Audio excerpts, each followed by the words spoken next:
Welcome back. You're watching The Big Idea, and notably, there has been an uptick in the use of various instant payment systems, with the Reserve Bank's instant payment service, PayShap, the latest disruptor in the market. Today, we look into South Africa's shift to a cashless society with Gabriel, Swanepoel, country manager for Mastercard Southern Africa, and Gary Stone, head of regulatory and payments at secure payment solutions provider Ozow. Good afternoon to you both. Thank you so much for your time. Hi, Nolo. Great to be here. Awesome. Maybe we can start off by talking about open banking and really understanding where we are in that regard. And before we get there, maybe a definition of open banking for dummies. You know, the simplest one we can possibly get. Gabriel, we'll start with you. Thanks, Nolo. I think the easiest way to think about it is that the banks traditionally has been the custodian of financial data for consumers. And if you think about it, to a large extent, the data belongs to the consumer in question, right? So you have a right to your data in the way that you go about your life and purchase goods and services and your financial management goals and aspirations and so on. And all that this does, that what open banking tries to frame is the ability for a third party to, on your behalf, but with your explicit consent, have access to that data to provide a service to you that the bank currently do not provide. Now, I must ask you, maybe Gary, we can come to you. Traditionally, South Africa has been known as an economy with very deep financial markets, well-developed financial markets. But what we are seeing, is a fintech industry that is, for instance, using open banking and open banking systems to create new innovative products. Speak to us about that and the landscape where we find ourselves right now. Yeah, I can answer it. I think, Nolo, where we are is really in a process of modernization. And open banking is a component of that. But the bigger prize for South Africa is modernization. And I think South Africa has been pretty much ahead of a lot of the world in financial markets for many years. And maybe lately in the last couple of years, we slipped it back. So a modernization program has been initiated between the banks, PASA and the SARB. And they're working on that to lift us up and to make sure that we remain competitive and ahead with the rest of the world on the financial systems. And that covers quite a few components. I guess open banking is one of them. It's APIs. It's improving interoperability, making sure that all our systems that we are running can talk to each other. It's getting all payments into a real-time environment, making sure that they happen immediately and that they're irrevocable. I guess it's channel consolidation. In other words, where we've got inefficient channels, consolidate them so that they run on a single rail, but still allow you to have the value adds that you throw on top.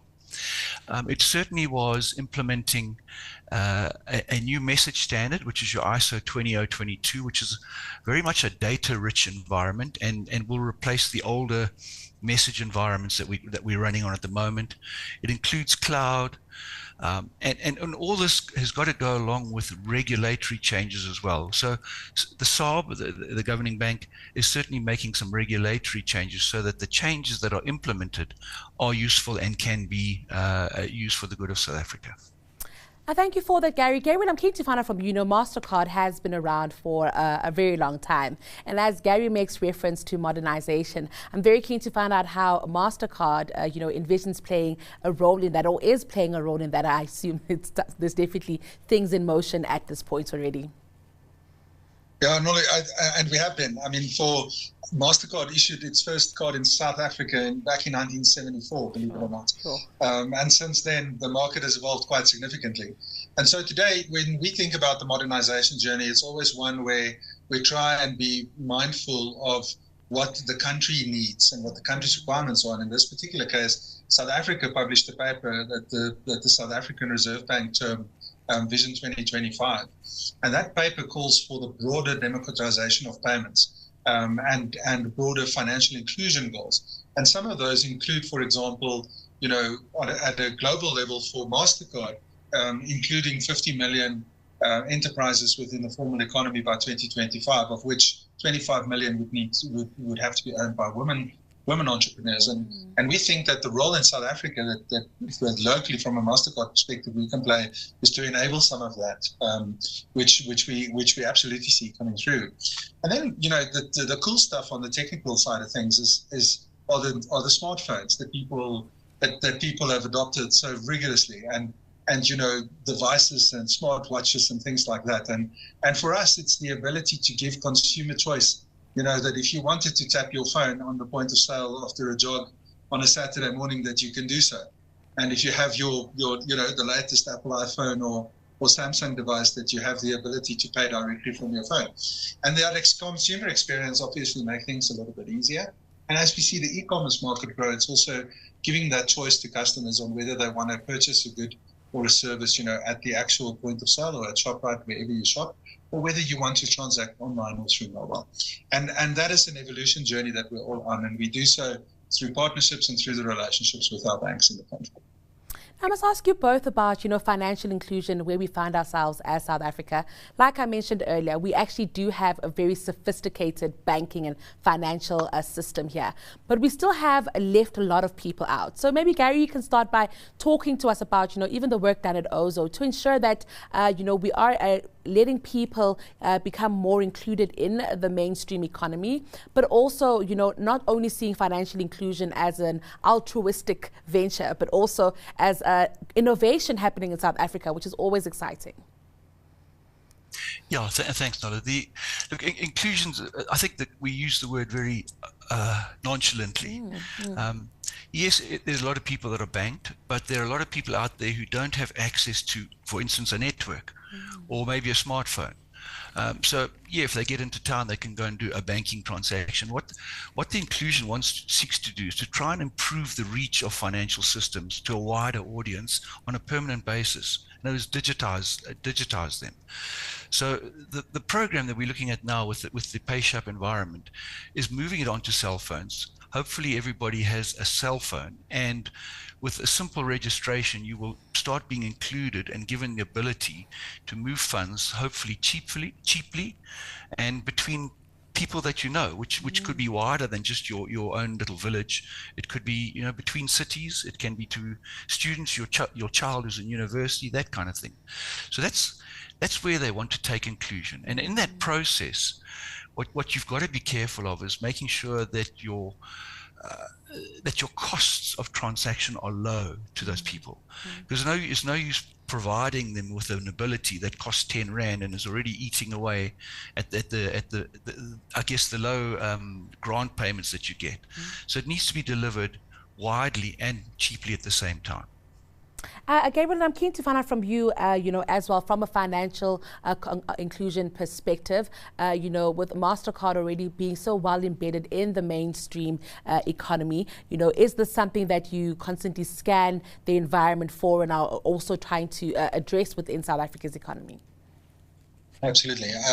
So as I alluded to earlier, it's not just the ability to enable and have aspirational goals around bringing those entrepreneurs in, but it's actually making sure that we can work with partners to ensure that the digital economy progresses. And I think South Africa was given an opportunity in COVID where we saw a big rise in digital transactions just at the back of people not being able to travel. And what was been encouraging to us is that that was sustained. A large chunk of the spend that was digitized during COVID, where people couldn't leave home and were forced to transact online, or had to use digital stores of value, if I can call it that, instead of cash because they couldn't get your ATMs, have been sustained. And it's heartening because that in turn helps the entrepreneurs. Right? It helps entrepreneurs to have a better understanding of how the exchange of value happens between consumers and buyers as goods are sold, and it also opens up new opportunity for those entrepreneurs to sell their goods in environments where they didn't before. And an example of that would be, a smallholding farmer that's now able to sell goods into the city because he has an understanding of who would purchase that product remotely and get the funds before actually having to distribute. So I think, and for South Africa, it's interesting to look at the kind of growth that we've had, for example, within the e-commerce environment, and how that's going to translate into potential future growth and provide some efficiencies for consumers. The last thing that I'd like to mention, though, is that if you think about the South African consumer and the way that the South African consumer is getting more comfortable with using the phone as the form factor to pay. As according to Mastercard's payment index, 52% of South African consumers said they tap their smartphone or digital wallet more than any other payment last year. And the trend is set to continue, with 60% of South African respondents now saying that they are likely to tap a smartphone to pay. So I think the point that Gary is making to move, the payment mechanism to mobile phone is absolutely fit for purpose. And I think that with the younger generation coming through, we're going to see prolific adoption within that environment. What we hear of often is data being the new gold. I'm keen to find out from you both, on using data and even the risks that come, in a system that has become so data dependent. Gary, I know you made a reference to Ozow. I think you said it's 2022, which also looks at, making sure that data is used as well as possible. Can we speak about just data and how it plays itself out in this ecosystem of trying to, open banking, but also trying to get more people involved in the mainstream economy? Gary, maybe we can start with you. Yeah, I don't want to downplay the data aspect. I think generically data costs are dropping. It's a distribution of that needs to be made wider. So I think the access to data will come, and the more that people become, economically wise, and more they need data, the more that the networks will distribute or give them access to that data.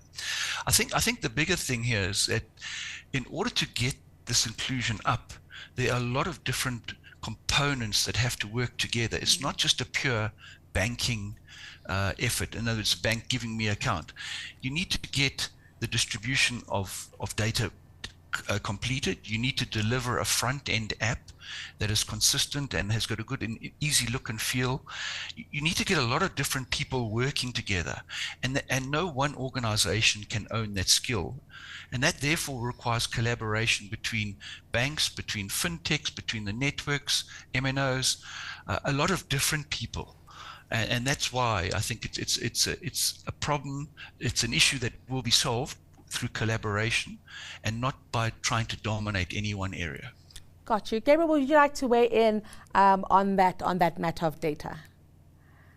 Yeah, I think, it's like we talked about a little bit earlier. When we speak about, an entity being the custodian of the data and somebody wanting to consume a service, I think, the way that I would think about it is simple in three terms, right? This is that, one, can the data be used to make my life a little bit more convenient or easier? And so, as an individual, can I utilize my data in a way through a partnership with a company or subscribing to a service that gives me additional value, or that gives me discount or offers on goods that I want to purchase, or maybe make a suggestion on where I should travel next, or where I can find the next bargain, of my particular taste and, whatever it is, whether it's with furniture or something like that. I think from a business perspective, it becomes more nuanced. It's leveraging data to think through the efficiencies and the different components of the business from a supply chain point of view, and how all of that would come together. And I think the one that's causing the most consternation is probably the data monetization ability around, whether data can be sold. And I think that there is space for that in aggregate, as long as data privacy laws are maintained and adhered to. But I think, broadly speaking, directionally, that's where data is going. And I think what's exciting is to understand how that can be leveraged in a responsible way, with overlaying machine learning capabilities on that, and what the role is of artificial intelligence in that world. So I think data as a topic is becoming much more pronounced, and we're going to stand in awe of the developments within the space in the coming years. Now, unfortunately, we are out of time, and I would have loved to spend more time speaking about payment systems, but perhaps that's a separate conversation altogether that we can certainly schedule in the future. Thank you so much for being with us today. That was Gabriel Swanepoel, Country Manager for Mastercard Southern Africa, and Gary Stone, Head of Regulatory and Payments at Ozow, with the outlook for the evolution of country's payment landscape.